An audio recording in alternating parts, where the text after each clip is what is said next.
Baiklah, Bismillahirrahmanirrahim. Assalamualaikum warahmatullahi wabarakatuh. Alhamdulillahirabbil alamin. Salatu wassalamu ala asrofil anbiya'i wal mursalin Sayyidina wa maulana Muhammadin wa ala alihi wa sahbihi ajmain. Alhamdulillah, yang terhormat Ibu Syarifah sebagai dosen pengampu mata kuliah hadis pendidikan dan serta teman-teman yang saya banggakan. Baiklah, pada kesempatan kali ini saya akan menunaikan tugas UAS hadis pendidikan,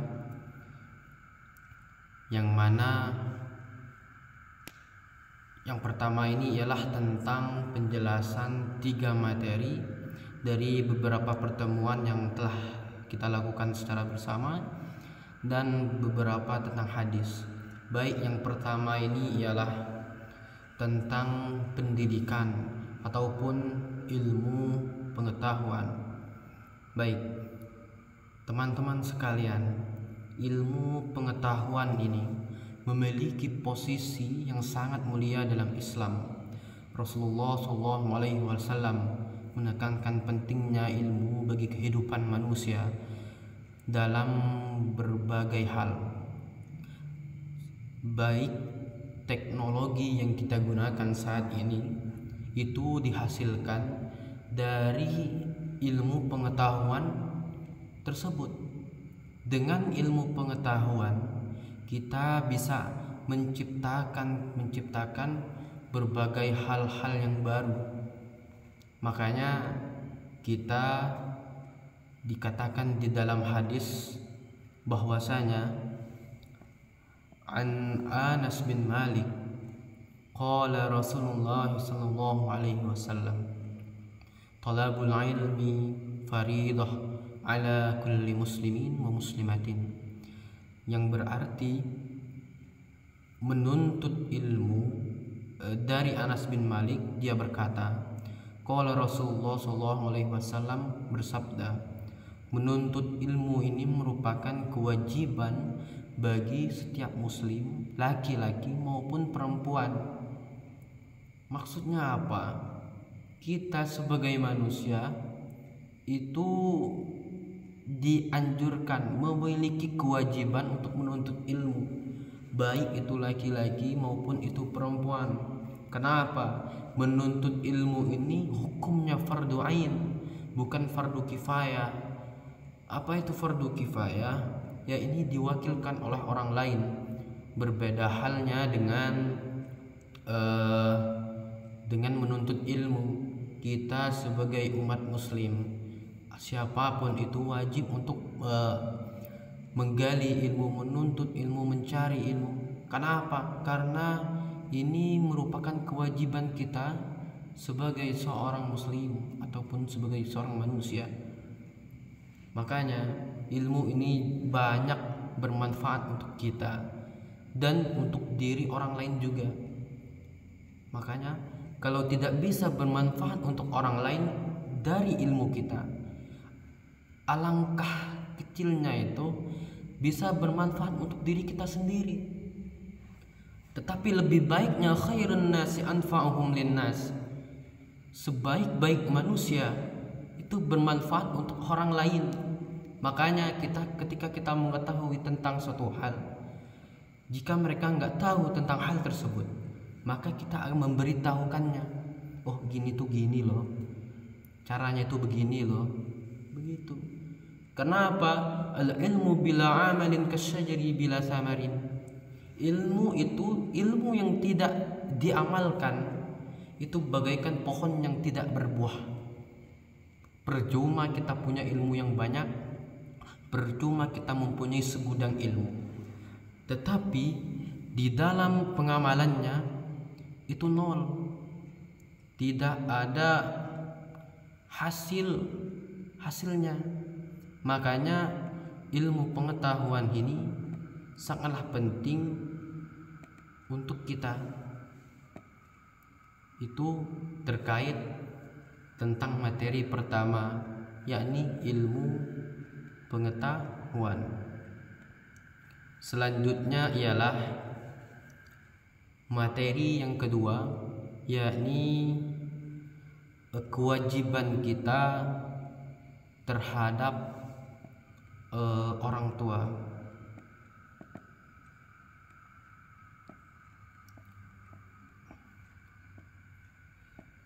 Kewajiban anak terhadap orang tua adalah tanggung jawab moral, emosional, sosial yang harus dipenuhi oleh seorang anak kepada kedua orang tuanya. Kewajiban ini menyerpinkan rasa hormat kita, terima kasih kita, dan penghargaan atas segala jasa dan pengorbanan yang telah diberikan oleh orang tua dalam membesarkan dan mendidik anak. Salah satunya contoh kewajiban kita ini ialah baik itu menghormati, baik itu kita mentaatinya, baik itu berbakti dan menyayanginya. Maka di dalam hadis itu dikatakan bahwasanya radhiyallahu fi ridallahu walidain wa sukhtullahi fi sukhtil walidain. Ridhonya Allah itu bergantung kepada kedua orang tua kita, dan sebaliknya murkanya Allah itu bergantung terhadap murkanya orang tua. Makanya Allah itu bisa saja memasukkan ke surga kepada seorang anak, tetapi ketika orang tuanya itu tidak meridhoinya. Kenapa? Karena anaknya ini sangatlah durhaka kepada orang tuanya, maka Allah akan menjerumuskan. Kewajiban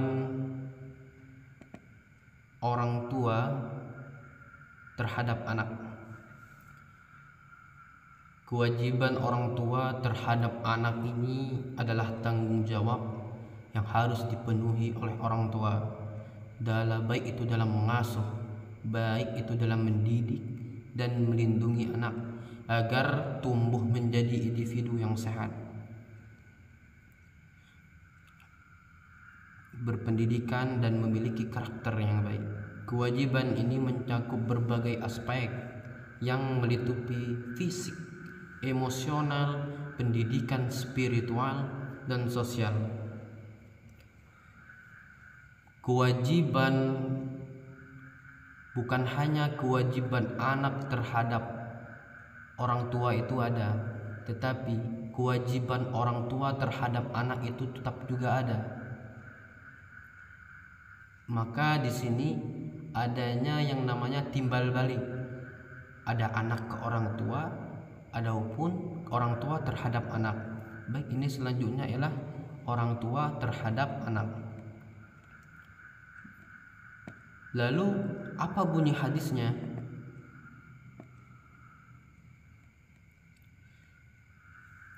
Rasulullah SAW bersabda,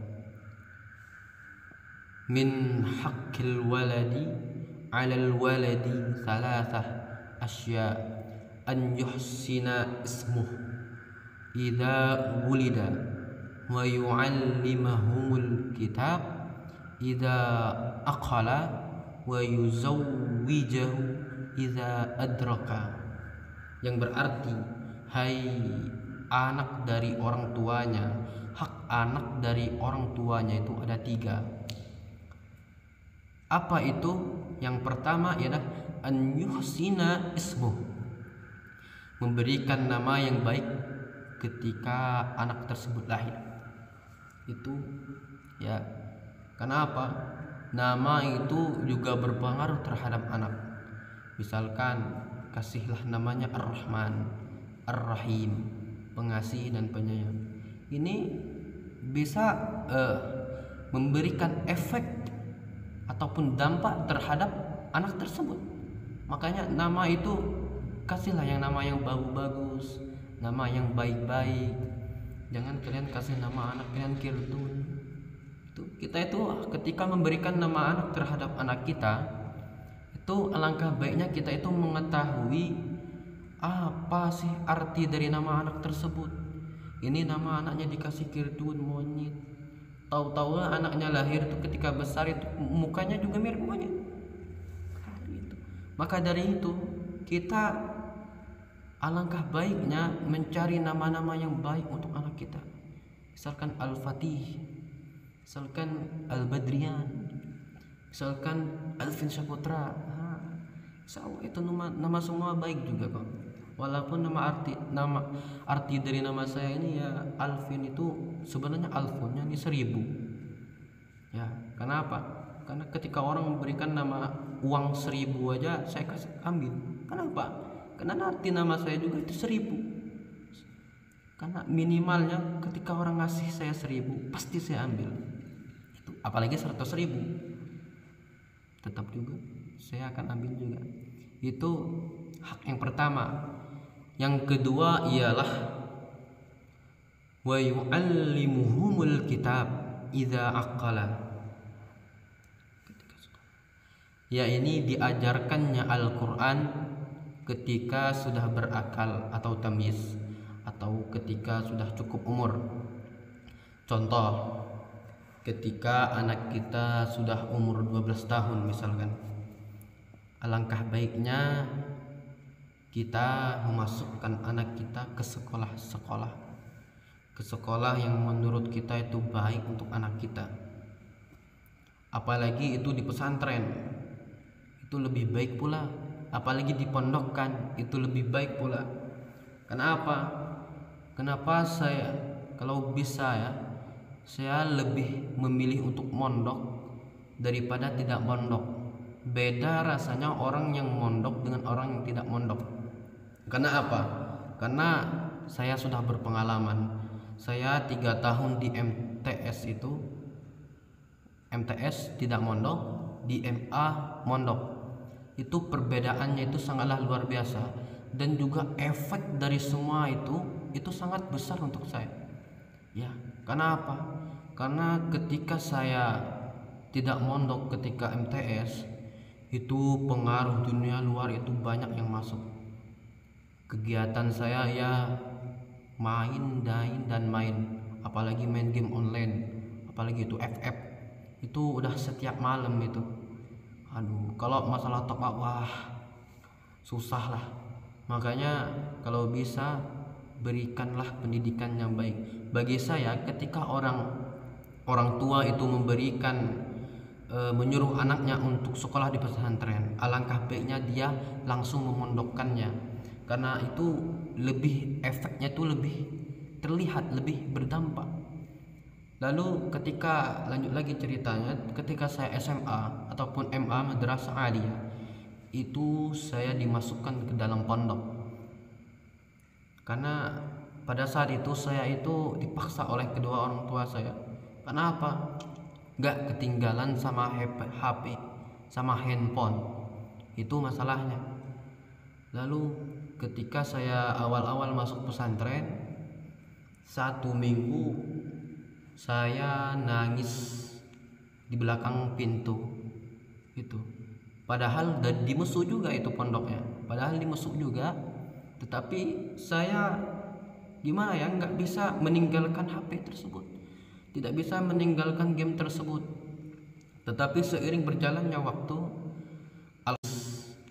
di belakang pintu itu, padahal di Mesuk juga itu pondoknya, tetapi saya gimana ya, nggak bisa meninggalkan HP tersebut, tidak bisa meninggalkan game tersebut.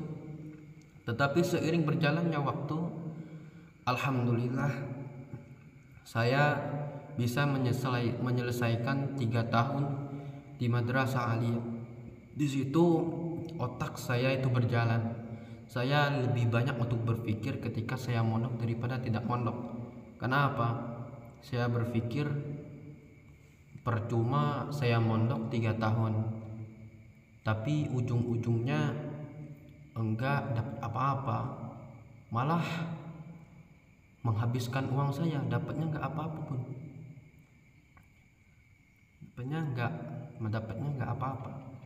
Tapi ketika saya telah mondok, keluar dari pondok, alhamdulillah banyak hal yang telah saya dapatkan, banyak adab-adab yang saya telah lihat di pondok tersebut. Bagaimana adab kita tentang minum ketika kita bertemu orang lain dan lain sebagainya, maka itu semua sangatlah berpengaruh terhadap diri saya sendiri. Itu saya sangat bersyukur ketika saya telah dipondokkan di pondok pesantren, khususnya Nurul Falah di Air Mesum. Baik, itu kewajiban orang tua terhadap anaknya yang kedua. Lalu selanjutnya ialah wa yuzawwijahu idza adraka, dan menikahkannya ketika sudah menemukannya. Ya, ini merupakan kewajiban orang tua yang terakhir. Apa? Menikahkannya. Jikalau anak perempuan sudah menikah, maka tanggung jawab dari orang tuanya itu akan dialihkan kepada seorang suaminya. Kenapa? Ibaratkan surganya wanita itu terletak pada suaminya, turut pada suaminya, patuh pada suaminya. Ya, kalau ingin masuk surga, ya turuti perintah suami selagi perintahnya itu apa yang disuruh itu baik untuk dia. Lebih baik untuk dia. Kenapa? Semua tanggung jawab dari orang tuanya telah dialihkan ke suaminya. Berbeda dengan suaminya ini, ketika laki-laki telah menikah, ia surganya itu tetap di telapak kaki ibunya. Makanya seorang istri itu tidak bisa memerintahkan, tidak bisa mengatur suami boleh atau tidaknya memberikan uangnya kepada ibunya. Kenapa? Karena itu hak suaminya. Kenapa? Karena surganya suami tersebut ya tetap di telapak kaki seorang ibu. Itulah. Maka kita perempuan jangan sekali-sekali melarang suami kita untuk berbakti kepada ibunya. Karena apa? Surganya tetap di telapak kaki ibunya. Berbeda dengan perempuan, semua tanggung jawab ayahnya akan diberikan kepada suaminya. Ketika ia mengatakan saya terima nikahnya dan kawinnya Fulan bin Fulan dengan mas kawin seperangkat dibayar tunai, maka detik itu pun semua tanggung jawab, semua apapun itu akan dialihkan kepada seorang suaminya. Makanya laki-laki ini tanggung jawab itu sangatlah besar, bukan hanya di dunia maupun di akhirat. Baik, itu terkait tentang kewajiban orang tua terhadap anaknya. Baik, untuk selanjutnya ialah